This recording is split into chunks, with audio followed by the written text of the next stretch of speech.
we're going to be applying a full face foam latex prosthetic. The thing that could be tricky is these are usually generic, meaning it's created using a baseline size, intended to use on all sorts of faces, but because of this, you may find that it doesn't fit well in certain areas. For instance, I have a flatter nose, so I do find a lot of these generic pieces, the nose tip is completely hollow. This is why you want to apply the piece with a few anchor points in mind. I find the most important parts are the nasal labia area and the inner eye area. The nice thing with foam latex is it stretches. So you can take your time and manipulate it to get it to sit on the face how you need. This is why starting with the center of the face is very important. I like to lightly stretch the nose of the prosthetic while centering up the piece to the face, lining up those important nose corners, making sure to line up the inner part of the eye so that the prosthetic isn't going to overlap the model's eyes.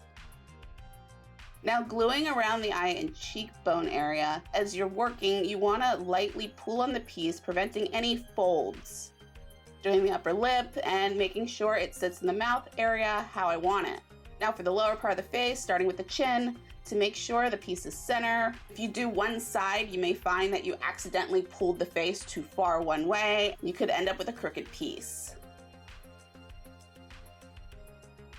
Glue the rest of it down. I'm gonna mess up an edge on purpose, and we can come back and I will show you a method to fix this.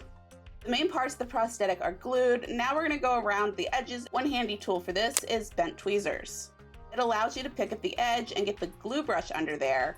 There are many areas where you can pull the prosthetic down gently with your hand to get under the piece. When lying the edges down, you can try a rolling technique. You're gonna wanna lightly powder the end of your glue brush handle and gently roll it to lay the edge smooth onto the skin. Also, using the brush end is a great way to press the edges down in small areas as opposed to trying to do this with your finger. When gluing around the mouth, you're gonna wanna make sure that you powder right away. Any tacky areas on the lips, once the model closes their mouth, it's gonna stick together and could rip your prosthetic. Powder brush would not be the best for this area. You'd end up getting powder all in this poor person's mouth. A stomper is a great tool for this. Lightly powder it and press into the edges. You can also use a powder puff. The stomper is just nice and small for this kind of area.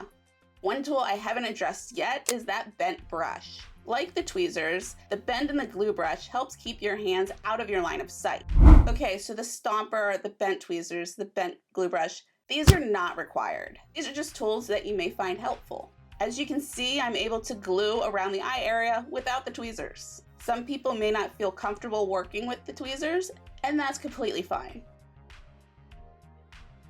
Once you carefully glue the edges around the eyes, it's best to tell your model to keep their eyes closed till you powder, as their lashes and eyelids could possibly get stuck in the glue. Using a stomper to press the powder in. Okay, so you're working on your edges and you realize you rolled an edge. And it's glued down to the face and you can't just pull it up or you will rip the prosthetic. If you're using silicone adhesive, you're gonna wanna use the thinner.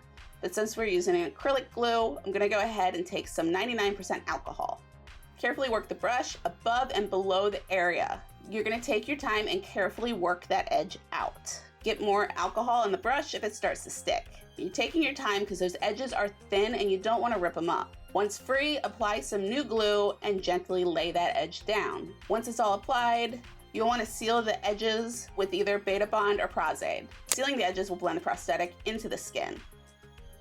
If you are planning on reusing a foam latex piece, I would recommend that you use latex for this step instead. That's gonna make it much easier to get those edges up when you're removing. Powder it all down and you're ready to paint a piece. If you wanna see the painting process and the final look, be sure to click the next video.